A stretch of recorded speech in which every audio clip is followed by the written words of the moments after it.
Breaking news చూస్తున్నాం. Haryana IPS Balwan మరణం చుట్టూ పెద్ద ఎత్తున వివాదాలు ముసురుకున్నాయి. కుల వివక్షతో పూరన్ కుమార్ బల్వన్ మరణానికి పాల్పడ్డా? హర్యానా డీజీపీపై చర్యలకు బాధిత కుటుంబం పట్టుపడుతోంది. సెలవుపై వెళ్లిపోయినటువంటి ఆ డీజీపీ శత్రుజీత్ కపూర్ పైన కూడా ఇప్పుడు పెద్ద ఎత్తున రాష్ట్ర వ్యాప్తంగా అనుమానాలు వ్యక్తమవుతున్నాయి. ఒకవైపు ఒక పోలీస్ ఉన్నతాధికారి మరణించడం, ఐపీఎస్ స్థాయిలో ఉన్నటువంటి ఆ అధికారి మరణించడం, కుల వివక్షను ఎదుర్కొన్నాడు అనే రకంగా చర్చ జరుగుతూ ఉండడం, అదే సమయంలో డీజీపీ సెలుల పైన వెళ్ళిపోవడం, ఇవన్నీ కూడా ఒకదానొకటి లింకప్ చేస్తూ ఉంటే దీని వెనుక ఏదో పెద్ద కుట్రే జరిగి ఉంటుందనేది అనుమానంగా కనిపిస్తోంది. ఆరోపణలు ఎదుర్కొంటున్నటువంటి రోహ్తక్ ఎస్పీ ఆయన కూడా బదిలీ అయిపోయారు. ఎఫ్ఐఆర్లో డీజీపీ ఎస్పీని కూడా చేర్చాలని చెప్పి పూరన్ కుమార్ భార్య పట్టుబడుతున్నారు. నిందితులపై చర్యలు తీసుకుంటేనే అంత్యక్రియలని చెప్పి పూరన్ ఫ్యామిలీ అంటోంది. కేసు దర్యాప్తునికి సిట్ 6 సభ్యుల బృందాన్ని కూడా ఏర్పాటు చేసింది. విచారణ కూడా దాదాపుగా మొదలైందని చెప్పాలి. రాజకీయ రంగు పులుముకుంది ఐపీఎస్ పూరన్ కుమార్ బల్వన్ మరణం. బీజేపీ ఆర్ఎస్ఎస్ పై కాంగ్రెస్ ధ్వజమెత్తుతోంది. ఏకంగా తెలుగు రాష్ట్రాలకు సంబంధించిన కొంతమంది మంత్రులు, ముఖ్యమంత్రులు కూడా పూరన్ కుమార్ కుటుంబంతో మాట్లాడుకొచ్చారట. ఈ రోజునే కొన్ని మీడియా కథనాలు వచ్చిన వార్త, బట్టి విక్రమార్క సైతం అటు పూరన్ కుమార్ కుటుంబంతో మాట్లాడుకొచ్చారట. ఒక ఐపీఎస్ స్థాయి అధికారి మరణించడం గల ప్రధాన కారణం కుల వివక్షతేనంట.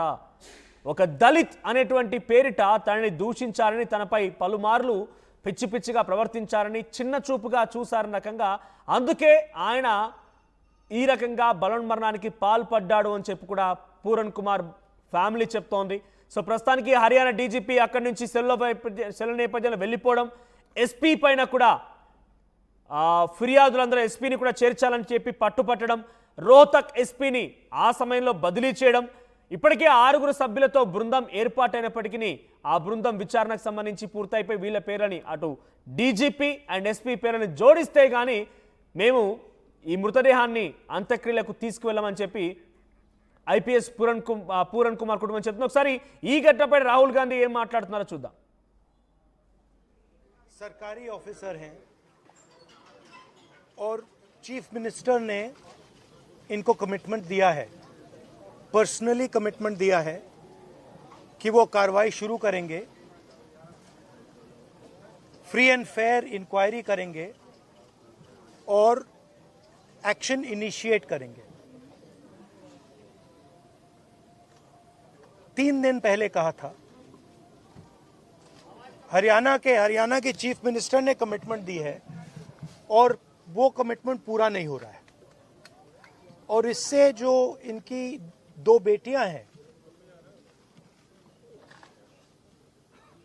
मां पर बट स्पेशली बेटियों पर जिन्होंने अपने पापा को खोया है,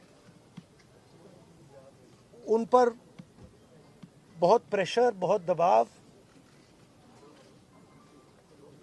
डिस्टर्बेंस हो रही है.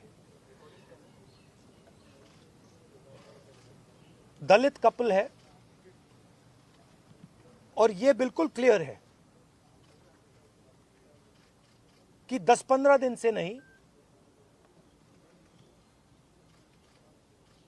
6-7 मतलब सालों से सिस्टमैटिक डिस्क्रिमिनेशन हो रहा है. सरकारी రైట్, ఒక సర్కారీ ఉద్యోగి అంటే ప్రభుత్వ ఉద్యోగి యూనిఫామ్ సర్వీసెస్లో పనిచేస్తున్న ఆ వ్యక్తి ఐపీఎస్ అధికారి ఈ రకంగా మరణించడాన్ని ఇప్పటివరకు ప్రభుత్వాలు పట్టించుకోలేదు. ఇప్పుడు కాంగ్రెస్ పార్టీ అటు బీజేపీ ఆర్ఎస్ఎస్ పైన తీవ్ర స్థాయిలో ధ్వజమెత్తుతోంది. ఎస్పీ డీజీపీ ఈ సమయాల్లో ఒకరు సెలవుపై వెళ్ళడం, ఇంకొకరు బదిలీ అయిపోయి వెళ్ళిపోవడం, విచారణకు సంబంధించి సిట్ ఏర్పాటు చేసిన విచారణ బృందం వీరిపై కేసు నమోదు చేయకపోవడం, ఇప్పుడు ఫ్యామిలీ కూడా కుల వివక్షను ఎదుర్కొన్నాడు నా భర్త అని చెప్పి పూరన్ కుమార్ భార్య చాలా స్పష్టంగా చెప్తూ ఉన్నారు. పూరన్ కుమార్ భార్య ఇప్పుడు ఆ ఇద్దరిపైన డీజీపీ అండ్ ఎస్పీ పైన కూడా మీరు కేసు నమోదు చేస్తేనే అంత్యక్రియలు చేస్తాం, లేదంటే ఇక్కడే మేము నిరసన కొనసాగిస్తామని చెప్తున్నారు. నా కొలీగ్ నందు జాయిన్ అవుతారు నాతో పాటుగా. ఎస్ నందు, సో ప్రస్తుతానికి పూరన్ కుమార్ భార్య పదే చెప్తున్న మాటలు మనం అర్థం చేసుకోవాలి. నా భర్త కుల వివక్షను ఎదుర్కొన్నాడు, దళిత్ అనేటువంటి పేరిట పదే వివక్షను ఎదుర్కొన్నాడు, చిన్న చూపుతనంగా తనను చూశారు కాబట్టి తను బల్వన్ మరణానికి పాల్పడ్డాడని చెప్పి తన భార్య చెప్తున్న మాటలు అర్థమవుతోంది. ఒక ఐపీఎస్ అధికారి యొక్క మరణానిపైనే ఇంకా ఏం జరిగి ఉంటుందని తేల్చినటువంటి పోలీస్ యంత్రాంగం, ఐపీఎస్ అధికారులు, రకరకాల జాతీయ స్థాయి విచారణ సంస్థలు ఇక సామాన్య వ్యక్తికి ఏం న్యాయం చేయగలుగుతాయి, ఎలా ఉండబోతోంది? ఇది నిజంగా తలుచుకుంటే ఇప్పుడు దేశవ్యాప్తంగా చర్చనీయాంశం కావడానికి ఒకే ఒక కారణం, ఐపీఎస్ స్థాయి అధికారి యొక్క మరణానికే ఎటువంటి కారణాలు ఎటువంటి విధంగా ఉన్నా ఏంటి అని తెలుసుకోలేకపోతున్నామనంటే ఇక సామాన్యుడి పరిస్థితిగా ఏంటి అనేది మాత్రం పెద్ద ఎత్తున చర్చ జరుగుతోంది. అప్డేట్స్ ఏంటి? పూరణ్ కుమార్ మరణం పైన ఇప్పుడు విచారణ కమిటీ ఏం చెప్తోంది? రాజకీయంగా ఎటువంటి చర్చలు జరుగుతున్నాయి? కుటుంబం ఏం ఆరోపిస్తోంది? కుటుంబం డిమాండ్ ఏంటి? అంటే ఇక్కడ ఒక్క విషయం అయితే ఖచ్చితంగా మనం గమనించాలి. మన దేశంలో ఈ కుల వివక్ష లేదంటే చాలా రకాల వివక్షలు ఉన్నాయి. మతాలకు సంబంధించి, కులాలకు సంబంధించి, ఇలాంటి వాటికి అంటే రేంజ్ అనేది ఏం లేదు. ఒక స్థాయి దాటిన తర్వాత ఇవి ఉండవు అనుకోవడానికో లేదంటే కొన్ని సెక్టార్స్ లో ఉండవు అనుకోవడానికి లేదు. ప్రతి చోట ఉంది అనడానికి ఇది ఒక ఎగ్జాంపుల్ గా మనం చూడొచ్చు. అంటే పెద్ద ప్రభుత్వ అధికారులు, గొప్ప చదువులు చదువుకున్న వాళ్ళు, ఐఏఎస్లు, ఐపీఎస్లు, చివరికి ఇలాంటి వాళ్ళు కూడా కుల వివక్షను తట్టుకోలేక, ఇలాంటి దారుణమైనటువంటి మాటలు ఇతరుల నుంచి తట్టుకోలేక చివరికి సూసైడ్ చేసుకునే పరిస్థితి. అంటే ఏ స్థాయి వరకు ఇది పాకి ఉంది, ఏ స్థాయి వరకు ఈ జాడ్యం ఉంది అనేది మనం అర్థం చేసుకోవచ్చు. మనం ఇప్పుడు ఈ విషయం గురించి రెండు రకాలుగా, ఒకటి రాజకీయంగానూ చాలా గందరగోళం జరుగుతుంది, అట్ ద సేమ్ టైం విచారణకు సంబంధించి కొన్ని ఆరోపణలు లేకపోలేదు. అయితే ఇప్పటి వరకు ఇంతకు ముందు మీరు చెప్పినట్లుగా కొన్ని చర్యలు అయితే ఇప్పటికి మొదలయ్యాయి. రోహ్తక్ ఎస్పీ నరేంద్ర విజార్జియాపై ఇప్పటికే చర్యలు తీసుకున్నారు. అలాగే హర్యానా డీజీపీ శత్రుజిత్ కుమార్ మీద కూడా చర్యలు తీసుకున్న విషయం మనకు తెలిసింది. శత్రుజిత్ కుమార్ సహా మొత్తం 8 మంది పేర్లు ఆయన అందులో రాసినట్లుగా తెలుస్తోంది. ఇప్పటికే వాళ్ళ మీద ఎఫ్ఐఆర్ కూడా బుక్ చేయడం జరిగింది. అయితే పూరణ్ కుమార్ విషయానికి వచ్చినట్లయితే, పూరణ్ కుమార్ ఈ బిలాంగ్స్ టు ఏపీ అంటూ తెలుస్తుంది, ఏపీకి చెందినవాడు అంటూ తెలుస్తుంది ఆయన. అలాగే ఆయన కొత్త ఏం కాదట. వివాదాలు అనేవి గతంలో కూడా చాలా సందర్భాల్లో ఆయనకి ఉన్నాయట. అంటే కొంచెం నిజాయితీ పరుడై ఉన్నాడు. అలాగే చాలా సందర్భాల్లో సీనియర్స్ ఒకవేళ ఏమైనా మిస్టేక్స్ చేసినా, సీనియర్స్ ఏదైనా కొన్ని కేసులను ఏదైనా తప్పుదోవ పట్టించడానికి ట్రై చేసినా సరే వాటి మీద కూడా చాలా సార్లు సీనియర్స్ మీద గొడవ పడినటువంటి సందర్భాలు. గొడవ అంటే వాళ్ళతో డైరెక్ట్ గా ఆర్గ్యూ చేయడం కానీ లేదంటే కంప్లైంట్ ఇవ్వడం కానీ వాళ్ళ మీద, ఇలాంటివి చేసిన సందర్భాలు ఉన్నాయి. అట్ ది సేమ్ టైం ఇవి ఎప్పటి నుంచో జరుగుతున్నాయి. గతంలో హర్యానా డీజీపీ మనోజ్ యాదవ్ మీద కూడా ఈ విషయంలో కంప్లైంట్ చేశాడట ఆయన.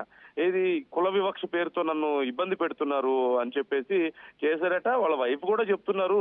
అంటే గతంలో కూడా చాలా సందర్భాల్లో ఆయన బాధపడేవాళ్ళు, ఈ విషయంలో చాలా మానసికంగా కృంగిపోయారు అని చెప్తున్నారు.